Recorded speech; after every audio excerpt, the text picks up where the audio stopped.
औज़ुबिल्लाहिमिनश्शैतानिर्रजीम बिस्मिल्लाहिर्रहमानिर्रहीम। सबसे पहले लद्दाख प्रदेश यूथ कांग्रेस की ओर से आप सभी मीडिया फ्रेटर्निटी का तहे दिल से इस प्रेस कॉन्फ्रेंस में स्वागत करते हैं और धन्यवाद पेश करते हैं कि आप लोग हमारे प्रेस कॉन्फ्रेंस को कवर करने के लिए आए हैं।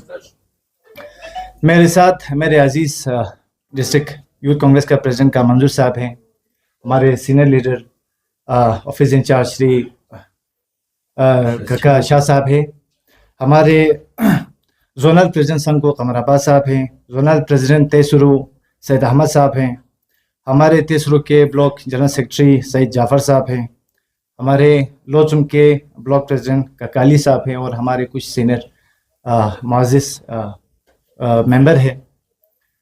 हमने आज आपको यहाँ बुलाने का मकसद है एक ऐसे इशू को लेके हैं जो लाखों करोड़ों स्टूडेंट्स और उनके पेरेंट्स के फ्यूचर को लेके हैं।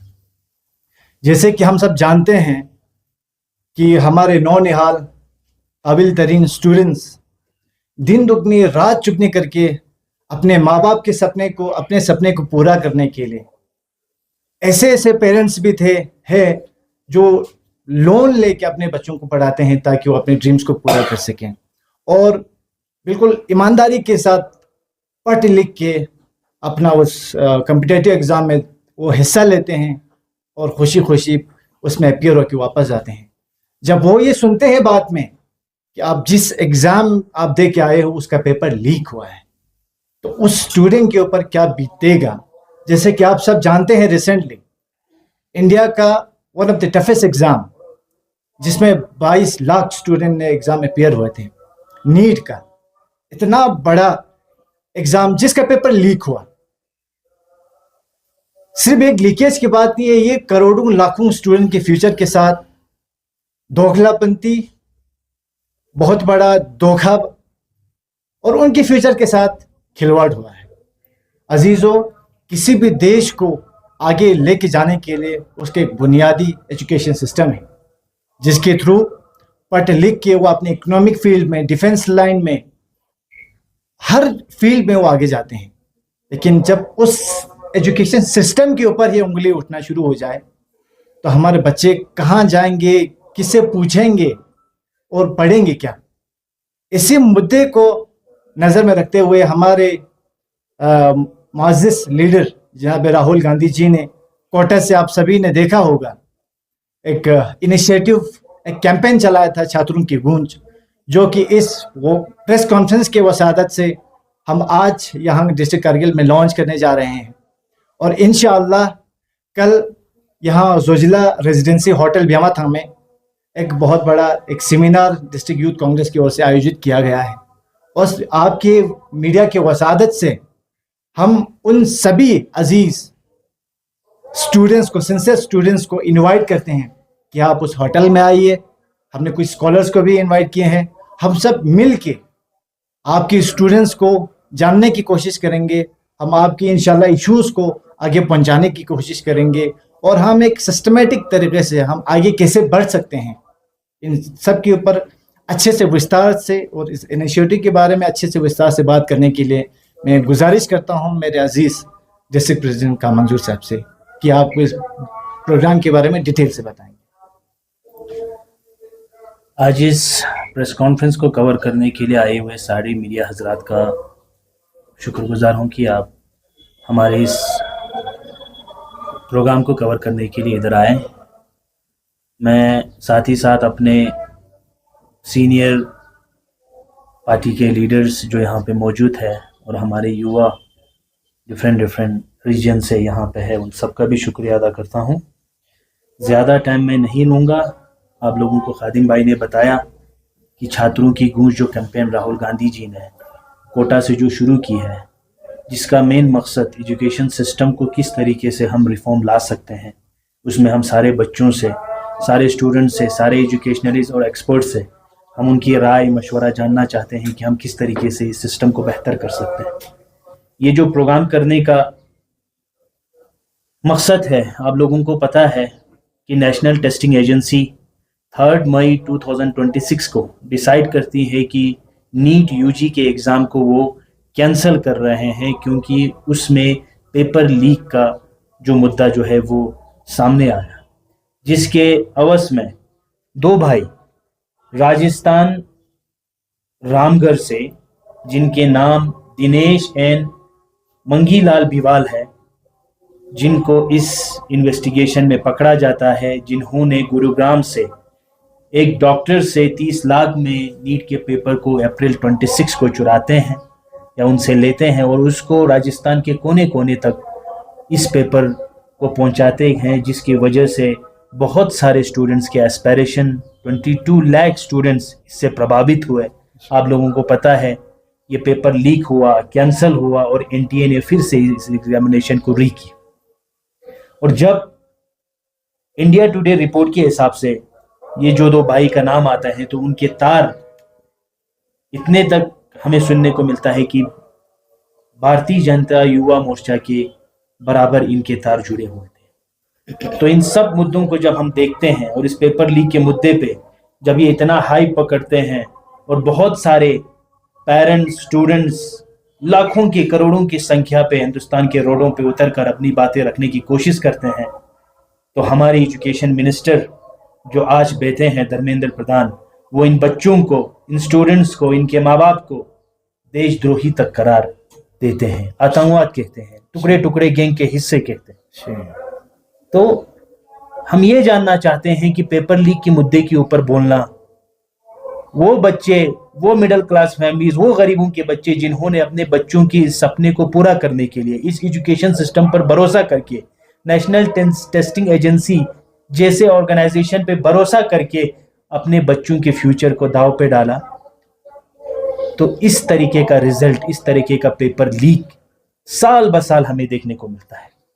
और आज इसके ऊपर चुप्पी रखना शायद ये हम सब लोगों की बदकिस्मती है, चाहे वो मीडिया फ्रेटर्निटी से हो, चाहे वो एजुकेशनिस्ट हो, चाहे वो एक्सपर्ट्स हो, चाहे कोई भी रिटायर्ड हमारे ब्यूरोक्रेट्स हो, उनको इसके ऊपर आवाज़ उठानी चाहिए।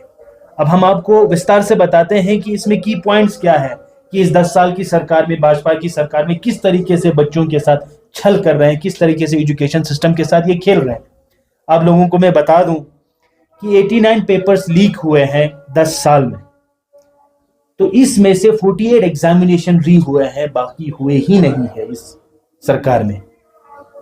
और सेकंड चीज, आप लोगों को इंडिया टुडे एक्सप्रेस रिपोर्ट के हिसाब से एक सर्वे हुई जिसमें 93 अप्रोक्सीमेटली बच्चों ने सुसाइड की है नीट के लिंक्ड एग्जाम की वजह से।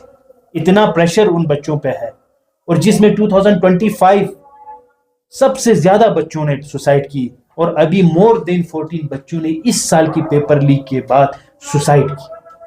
इसका अकाउंटेबिलिटी, रिस्पॉन्सिबिलिटी किसका है? क्या इन बच्चों को प्रेशर ज्यादा था कि उन्होंने आत्महत्या की? क्या इनके ऊपर कौन सी मजबूरी थी?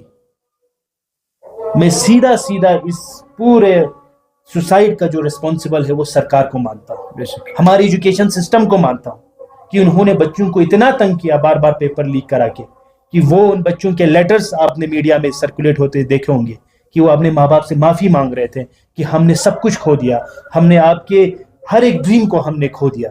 तो इस तरह बच्चों के साथ, बच्चों की जिंदगी के साथ खेलकर आज हमारे प्रधानमंत्री मौन बन के विदेश यात्रा करते हुए चल रहे हैं। तो हम प्रधानमंत्री से ये सवाल करते हैं कि इन 93 बच्चों की मौत का जिम्मेदार कौन है? साथ ही साथ आपको बता दूं कि यूपीए 2 की सरकार में टोटल इंडिया के बजट का 4.70% यूपीए 2 की सरकार में एजुकेशन पे खर्चा किया जाता था। और आज आप लोग डाटा उठा के देखिए बीजेपी लेड गवर्नमेंट में कि उन्होंने 2.50% पे इंडिया के एजुकेशन बजट को लाया, यानी 50% कटौती, जिससे हमारा सोशल जो आपका पब्लिक एजुकेशन सिस्टम है वो आपका दिन ब दिन डिग्रेड होते जा रहे हैं। आप लोगों ने ये भी न्यूज़ में सुना होगा कि सीबीएसई के पेपर को एक कंपनी के थ्रू डिजिटलाइजेशन किया गया, जिसमें बच्चे अपने पेपर्स को देख सकते थे। और जब बच्चों ने अपने मार्क्स देखे तो उनको अपने मार्क्स पे यकीन ही नहीं हुआ कि हम इतने मार्क्स स्कोर कर सकते हैं, इतने कम मार्क्स हमारे आएंगे। और जब उसी चीज को लेके इन बच्चों ने फॉर्म भरा तो इन गवर्नमेंट इन इंस्टीट्यूशंस ने उन 5 लाख बच्चों से 2-2 हजार फीस रिवैल्यूएशन और रिटोटलिंग के लिए, यानी 100 करोड़ रुपए फिर से उन गरीबों के जेब से निकाला गया, जिसकी वजह से हमें लगता है कि इस सिस्टम में जब देखा गया बच्चों ने तो उनकी हैंडराइटिंग, उनके पेपर्स उनसे आपस में मैच नहीं हो रहे थे। तो इस तरीके का साइबर सिक्योरिटी फ्रॉड हमारे बच्चों के साथ सीबीएसई लेवल पे भी की जाती है। और यही 18-19 साल के बच्चे जब सवाल करते हैं इस सरकार से, तो एजुकेशन मिनिस्टर बड़े फख्र से अपने प्रेस कॉन्फ्रेंस में कहते हैं कि ये टुकड़े टुकड़े गैंग है, ये आतंकवाद है।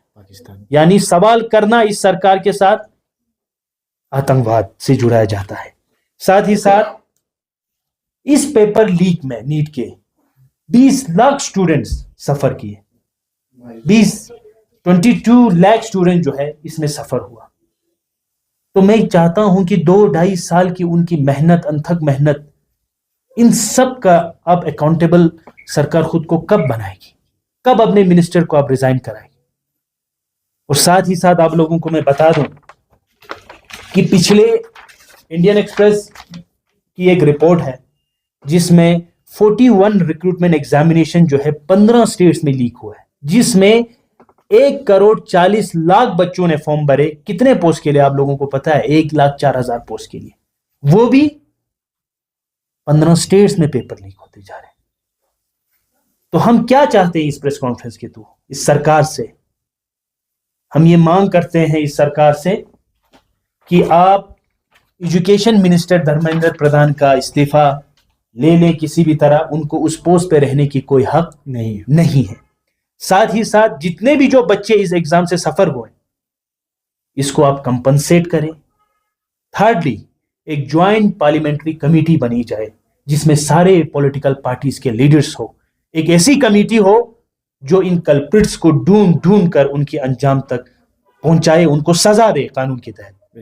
लास्टली, जो एनटीए है, नेशनल टेस्टिंग एजेंसी, आप लोगों को मालूम होगा ये कोई रिफॉर्म लाके कोई यूजी, जैसे कि हमारा यूजीसी है उसी तरह कोई कॉन्स्टिट्यूशनल सेटअप के थ्रू इसको लाया नहीं गया है, ये हमारे ऊपर थोपा गया है, ना कोई स्टैट्यूटरी ऑर्डर के थ्रू लाया गया है। तो इस नेशनल टेस्टिंग एजेंसी को बैन किया जाए। और लास्ट में जितने भी जो पेपर माफिया है, जो कोचिंग इंस्टीट्यूशंस के थ्रू बच्चों के जिंदगी के साथ खिलवाड़ कर रहे हैं, करियर के साथ, उनको क्रैकडाउन करे, उनको पकड़े। तो ये तो नेशनल इशू है, हमारा नेशनल मुद्दा है जिसके ऊपर छात्रों की गूंज के प्रोग्राम चलेंगे। साथ ही साथ खादिम भाई ने बताया कि हम एक कल कैंपेन कर रहे हैं डिस्ट्रिक्ट लेवल पे, स्टूडेंट्स इंटरेक्शन करेंगे कि हमारे स्टूडेंट्स को क्या मुश्किलात है करगिल के इस माहौल में, लद्दाख की इस माहौल में। हमें पता है जिस तरह नेशनल लेवल पे पेपर लीक्स हो रहे हैं, उसी तरह हमारे करगिल के छोटे छोटे बड़े बड़े इंस्टीट्यूशंस में हमारे लोकल को असाइड करके बाहर के लोगों को इसमें लाने की कोशिश जो है ये सरकार कर रही है। इससे हमें आगाह होना है। आप लोगों को पता है यूनिवर्सिटी में हमारे 50 पोस्ट है vacant, Ladakh university Kargil campus में, लेकिन बदकिस्मती की बात है 30 उसमें बाहर से लोगों को रिक्रूट किया जाता है, जिनके बहुत सारों के आपके पीएचडी के भी डिग्रीज जो है वो होल्ड करने वाले नहीं है।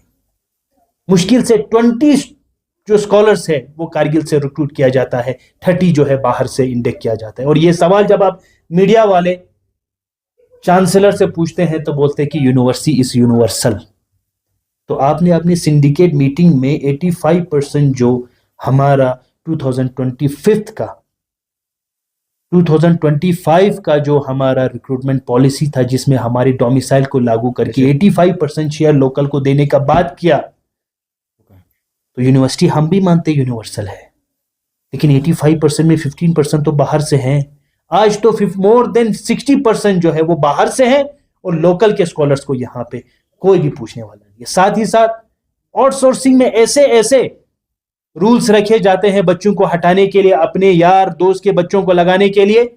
मैं आपको सिर्फ एक एग्जांपल दूंगा, आप लोग ढूंढ लेना। म्युनिसिपल कॉर्पोरेशन ऑफ लेह का एक रिक्रूटमेंट था जिसमें एक पोस्ट के लिए बोलते हैं कि 6 की 7 साल आपको स्वच्छ भारत अभियान में काम करना होना चाहिए। तो मैं आपको यह बताता हूं, सरकार हमें हर साल हमारे बच्चों को ट्रेनिंग दे स्वच्छ भारत अभियान के थ्रू, ताकि उनको 7 साल का एक्सपीरियंस हो जाए। और जब गवर्नमेंट के परमानेंट रिक्रूटमेंट में जब जेईस को 1 साल का, 2 साल का, 3 साल का एक्सपीरियंस नहीं रखा जाता है, तो आप हमें बताइए कि एक आउटसोर्सिंग के लिए आप लोग 2-2, 3-3 साल के एक्सपीरियंस को क्यों लेते हैं? क्या उनकी बीटेक की डिग्री खराब है? किसी यूनिवर्सिटी ने उनको ऐसे ही कोई फ्रॉड वाली डिग्री लेके हमारे बच्चे बैठे हुए हैं? तो इन सारे मुद्दों पे, और एक चीज, समग्र में जितने भी जो लैंग्वेज टीचर हैं, आप जानते हैं उसमें बूटी, हिंदी, उर्दू, इवन अरबिक के लिए भी ये टीचर्स को ये लोग रिक्रूट करते हैं। हम देख रहे हैं सेशन के बीच में ये लोग रिक्रूट करते हैं, फिर डिसकंटिन्यू करते हैं, फिर कंटिन्यू करते हैं। इससे हमारे स्कूल्स के कितने बच्चे जो है वो इससे सफर कर रहे हैं। तो कब आप इन समग्र के थ्रू खाली आउटसोर्सिंग पे नहीं, हमारे बच्चों को, हमारे स्कूलों को कब अच्छे टीचर से आप लोग इनको रिक्रूट करोगे? तो इन सारे मुद्दों के लिए मैं पूरे करगिल की आवाम से, लद्दाख की आवाम से और हिंदुस्तान की आवाम से ये गुजारिश करता हूं कि आप सवाल करना न छोड़े, आप न डरे।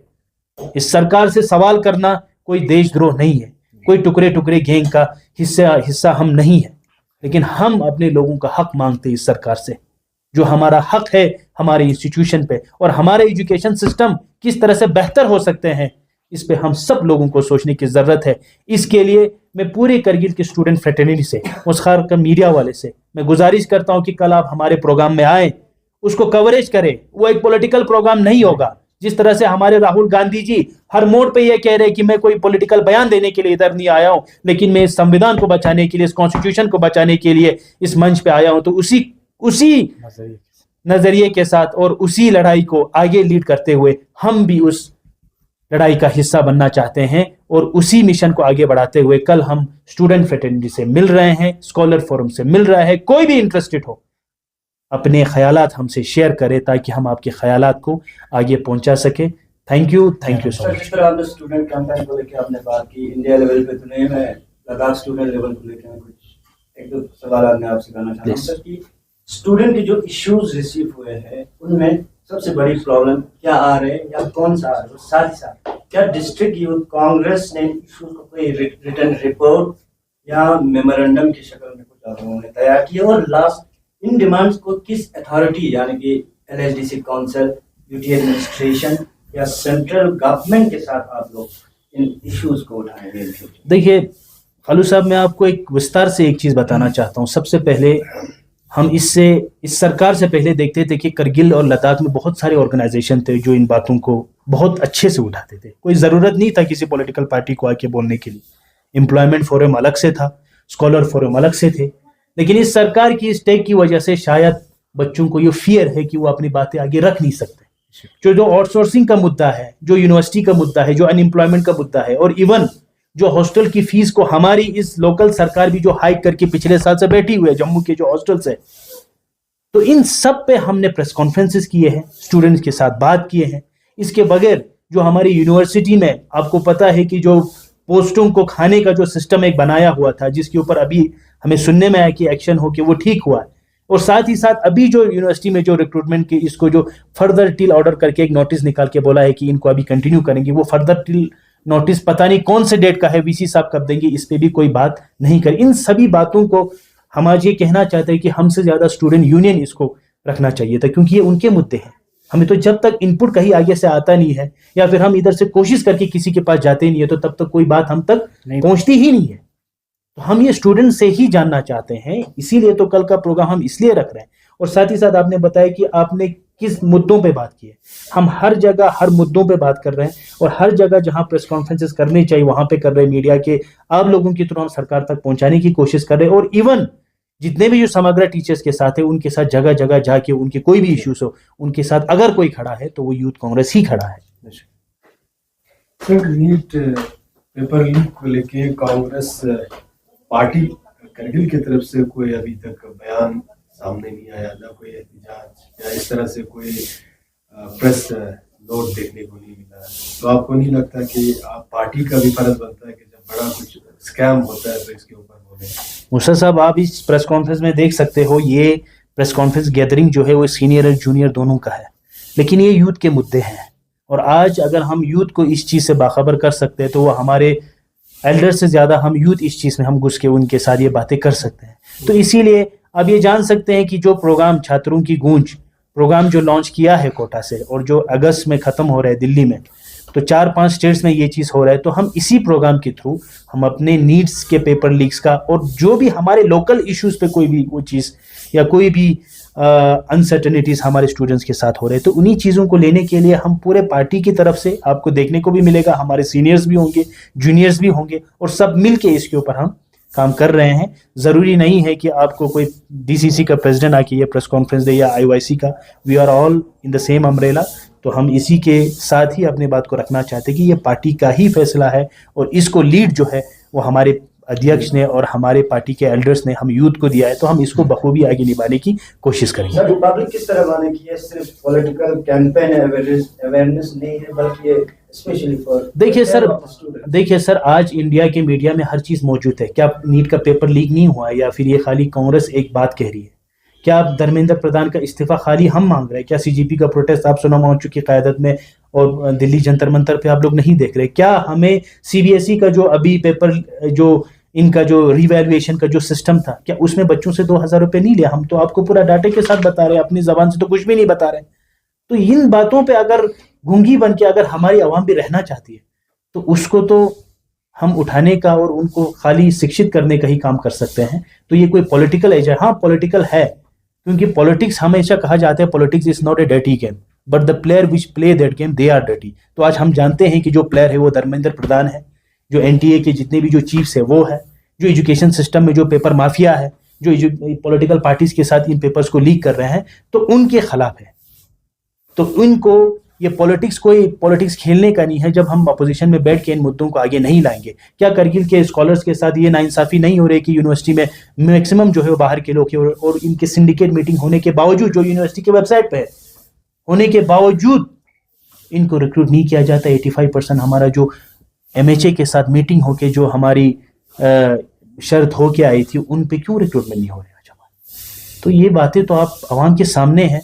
हाँ, आवाम थोड़ी दबी है, सरकार की इन एजेंसी डरे हुए हैं, तो हम उनकी आवाज बनेंगे और इंशाल्लाह उस डर को हम मिटाएंगे। पेपर लीक का मामला तकरीबन मई में हुआ, तो मीडिया का ये कहना है कि कांग्रेस का एक जिम्मेदारी थी कि उसको फौरी तौर पे प्रेस कॉन्फ्रेंस के जरिए या एहतजाज के जरिए उजागर करते, लेकिन ऐसा देखने को नहीं मिला। सर, ऑल ओवर इंडिया में अगर आप देखेंगे तो पेपर लीक्स के मुद्दे पे अगर कोई बोला है तो वो कांग्रेस ने ही शुरू की है। उसके बाद जो सीजीपी का प्रोटेस्ट आप देख रहे हो, तो ये आप नहीं कीजिए कि इसको जल होना चाहिए था, या यही सवाल आप एनटीए की अथॉरिटी से पूछते, हमारे एजुकेशन से पूछते, हमारे वीसी से आप लोग पूछते कि ये सारे कारगिल में जो इश्यूज है, नेशनल पे इश्यूज है, आज मीडिया उन्हीं से ही नहीं सवाल कर रही है। जो 2024 में जो एनटीए का चीफ था, उसको छत्तीसगढ़ का चीफ मिनिस्टर का आपका प्रिंसिपल एडवाइजर बना के भेजता है, उनको इस्तीफा नहीं दिया जाता है। आज भी धर्मेंद्र प्रधान बैठे हुए हैं। ये किस वजह से है? ये इस वजह से है कि हम सवाल करना भूल गए। हम चाहते हैं कि एक एक व्यक्ति अपना सवाल करे। देखिए सर, एक बात होती है कि कभी इंसान को लगता है कि मैं दुनिया को रोशन करूं, कभी लगता है कि मैं अपने घर को रोशन करूं, लेकिन सबसे पहले तो इंसान को खुद रोशन होना है। आपको अपनी जगह पे जब आप अपने दिल में ये नहीं बिठाते हो कि मैं गलत के खिलाफ आवाज़ नहीं उठाऊंगा, तो आप दुनिया को और अपने पूरे एरिया को जो है वो आप रोशन नहीं कर सकते। तो आज हमें ज़रूरत है कि खुद के अंदर फील करे इन बातों को और इन तरह को समझे। ये हम अपने हिसाब से नहीं कह रहे, हम आपको पूरा डाटा दे रहे हैं जो आपके ही मीडिया के थ्रू ये सारे रिपोर्ट्स आए हैं। तो इन रिपोर्ट को आपके सामने रख रहे हैं। भरोसा करना, उसको फील करना, एक इंसान के नाते मैं सोचता हूँ कि हर किसी को फील करना चाहिए, क्योंकि हम इंसान हैं। इंसान को फील करना है अपनी सोसाइटी के बारे में, अपने इन जो इविल जो हरकतें हो रही है, तो इन्हीं के खिलाफ आवाज़ उठाना उनको ज़रूरी है। मंजूर साहब, एजुकेशन मिनिस्टर धर्मेंद्र प्रधान अपने पद से इस्तीफा नहीं देते हैं, बहुत टाइम लगता है, तो कांग्रेस का क्या रोल रहेगा, क्या नेक्स्ट स्टेप रहेगा? देखिए सर, अभी हमारे हाईकमांड से हमें इस छात्रों की गूंज के कैंपेन को आगे लेके जाना है। तो हम ये समझते हैं कि अगर ये कैंपेन स्टूडेंट्स में इवॉल्व हुआ और लोग इसको समझेंगे, तो कोई भी ऐसी सरकार नहीं है कि जो अपनी कुर्सी से हिलेंगी नहीं। ये तो एरोगेंस है। इस सरकार को आप एरोगेंस का एक नमूना मान सकते हैं कि किस तरीके से इतना सब कुछ होने के बावजूद एक इस्तीफा देने के लिए, जब उनसे सवाल किया जाता है तो बोलते हैं कि इस्तीफा देने से सारी चीज हल होगा। तो आपसे हम यही सवाल करना चाहते हैं कि इस्तीफा नहीं देके आप फिर से पेपर लीक करना चाहते हैं? पेपर लीक के लिए बैठे हैं आप फिर से? सर, ओवरऑल सीजेपी के ओवरऑल इस मूवमेंट को आप as a Congress youth leader आप किस तरह देखते हो, इनकी मूवमेंट को, इनके मिशन को, इनकी डिमांड्स को? साथ साथ सोनम वांगचुक का भी इसमें इन्वॉल्वमेंट होना और ने सुना कि अपेक्स बॉडी जो है उसमें मिलने जा रहे, तो कांग्रेस का क्या स्टैंड रहेगा कि इन फ्यूचर सीजेपी से मिले या सोनमा से मिले? और सीजीपी के प्रोटेस्ट को देखो सर, बहुत सारे पॉलिटिकल पार्टीज के मेंबर इसको सपोर्ट कर रहे हैं, और इसको ना सपोर्ट करने वाली कोई चीज़ है भी नहीं है। पेपर लीक के ऊपर बात है, इंडिया की बेहतरी एजुकेशन सिस्टम को कैसे अच्छा करे उसके ऊपर बात है। तो यही मुद्दा तो हमारा भी है। तो हम तो इन चीज़ों को, कोई भी ऐसी चीज़ हो, वो सीजीपी के फॉर्म में हो, किसी भी पॉलिटिकल पार्टी के फॉर्म में हो, जब वो इंडिया को बेहतर बनाने की, एजुकेशन सिस्टम को बेहतर बनाने या किसी भी इंस्टीट्यूशन को बेहतर बनाने की जो बात है, उसको सपोर्ट करना हम सब इंडियंस पे लाजिम है। मैं समझता हूँ। और सोनम वांगचुक की बात, तो आज मैं आपको लोगों को बताना चाहता हूँ, पूरे इंडिया में हमें पता है कि एनएसए जैसा कानून सोनम वांगचुक पे लगाने के बाद मजबूरी में उनको छोड़ना पड़ा, क्योंकि सोनम वांगचुक के ऊपर कोई भी एलिगेशन प्रूव नहीं हो रहा था। तो ऐसे बंदे इसको लीड कर रहे हैं जिसको पूरा वर्ल्ड मानता है। तो हम भी इन्हीं के, सोनम वांगचुक के साथ है, इन्हीं के प्रोटेस्ट में भी, और आने वाले टाइम में जिस तरह एपेक्स मिलने जा रहा है उसी तरह हर कोई उनसे